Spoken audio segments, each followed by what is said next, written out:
So tips ko lang para dun sa mga kababayan, syempre, kapag nandito na kayo sa Poland, so wag ninyong sayangin yung pagkakataon na nandito na kayo or nandito na tayo. Dahil sabi ko nga sa inyo, marami kayong may experience na hindi natin na-experience sa Pilipinas or sa ibang bansa.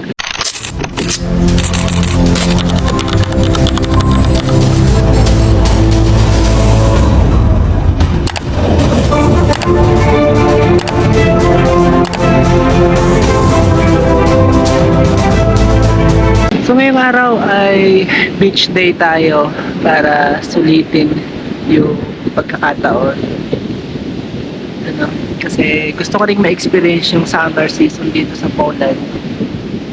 Kaya kahit na hindi ganon kaganda yung panahon ngayon, pero about 21 degree pa rin. Medyo okay pa rin yan para sa summer season, mga kababayan. Kahit doon sa mga kababayan kong nakakapanood na nandito sa Poland, so subukan ninyong i-experience yung summer. Pumunta kayo sa beach, mag-lie-in kayo at least 8 hours. So alam kong shit yung weather or summer season ngayon dito sa Poland dahil paiba-iba. So kahapon is about 30 degree, so biglang bumaba ng 20 degree. Kaya yung lalamunan ko ay medyo masama yung pakiramdam. So yung ilong ko ay merong rainy nose. So sabi ko nga sa inyo mga kababayan, shit yung weather ngayon or yung summer season ngayon dito sa Poland. So unlike last year mga kababayan. So na-share ko lang sa inyo kasi bilang isang OFW dito sa Poland for 5 years mga kababayan. So na-experience ko yung iba't ibang klase ng summer season dito, iba't ibang weather ng or papalit-palit na weather ng winter season, ng spring, ng autumn.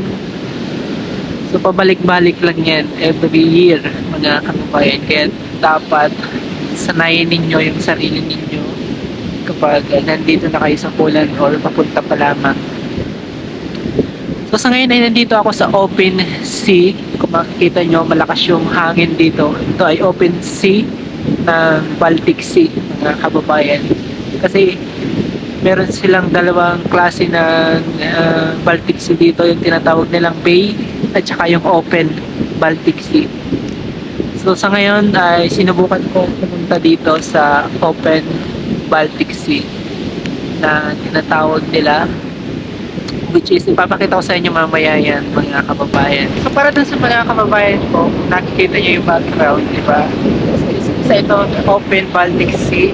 So hindi ito sa lugar ng Tri-City, para dun sa mga kababayan ko nandito na sa Poland or sa Tri-City Poland.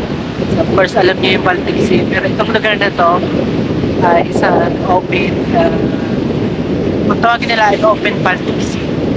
So, kasi may tinatawag sila dito bay at saka itong open Baltic Sea. Nakita nyo ang lakas ng alon. So anyway, para nga dun sa mga kababayan ko, hindi na kayo magugutom katulad nitong dala ko, diba? Skyflex. Sabi ko nga sa inyo dun sa mga nakaraan kong video ay may sari-sari store na dito sa Poland. Dito rin sa Tri-City saan ako nakatira. Hindi na kayo magugutuman.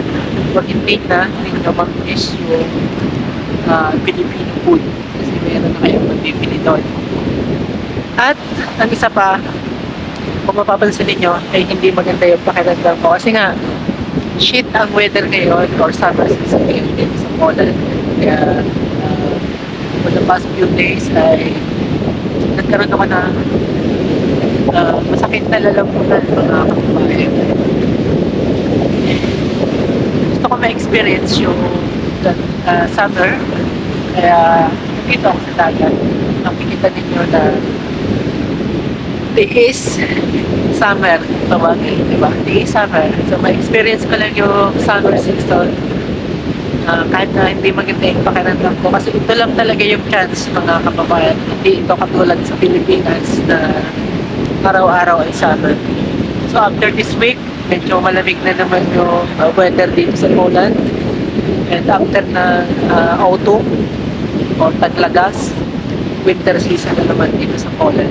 6 months na naman yung pagsuot ng mga jacket, sapatos, pantalon, at doble-doble pa yung mga kababayan. So kailangan paghandaan nyo yan para dun sa mga bagong dating pa lang dito sa Poland na nakakapanood dito sa aking YouTube channel. O, isang tips ko lang sa inyo yan kasi at least para maging aware kayo. So ganito yung reality dito sa Poland. Kailangan natin tanggapin, kailangan natin i-accept para tumagal tayo dito. So base yan sa experience ko for 5 years dito, nag-enjoy naman ako usually, nag-enjoy naman talaga ako mga kababayan. Noong una, hindi ako na masyadong nag-enjoy kasi napakahirap i-adjust no, culture, pagkain, and tradition nila dito. No? Especially, nagtatrabaho ako sa hotel. And mostly, ang mga katrabaho ko doon ay mga lokal na tao or mga Polish.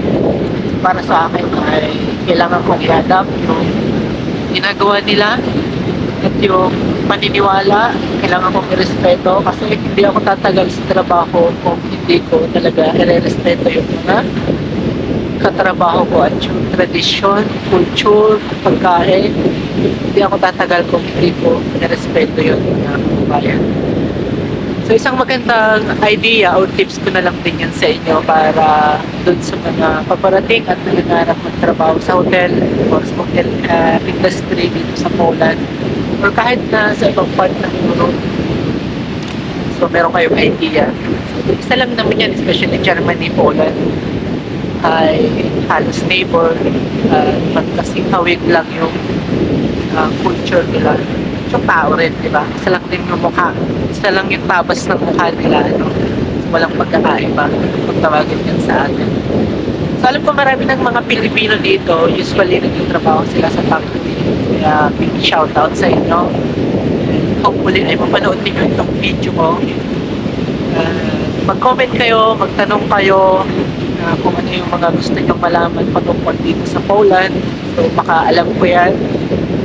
Na-experience ko na. So at least may share ko sa inyo. Ano? So yan lang naman yung nilalaman ng mga videos ko patungkol dito sa Poland. At yung iba syempre yung pag-travel ko within Central Europe or ibang country dito sa Europe ko na kababayan. So, hindi pa naman ganun kadami kasi hindi pa naman ako ganun kaundan. Kung meron lang akong budget saka ako nakakapag-travel sa malalapit na bansa dito sa Poland na kababayan. Ito try kong mag-swimming ngayon. Kita nyo diba napakalakas ng alon. Ayan. Medyo malayo ito hanggang doon sa dulo. Then, diba? Kung makita nyo yung alon, napakalakas. Gusto ko lang ipakita sa inyo, ano? Medyo malamig din yung simoy na hangin. Hindi rin maganda yung pakiramdam ko mga kababayan. Kaya it's good to experience sometimes kahit na tiis sa lamig. Kasi para sa akin malamig talaga yung ganito makikita yung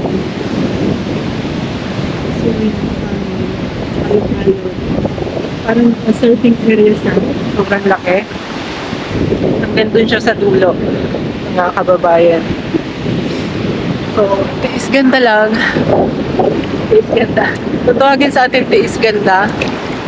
Gusto ko lang ma-experience, at least na ipakita ko sa inyo.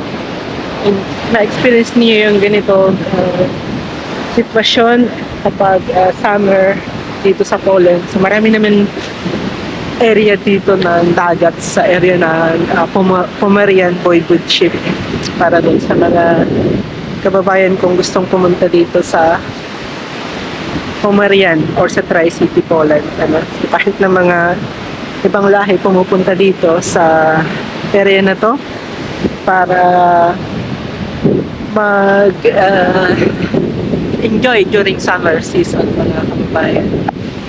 Sabi ko nga sa inyo, alam ko yung iba ay hindi pa masyado familiar sa mga lugar dito sa Poland dahil yung iba talaga focus lang sa trabaho, especially yung iba yung talagang dumodoble kayod para lumaki yung kita nila monthly.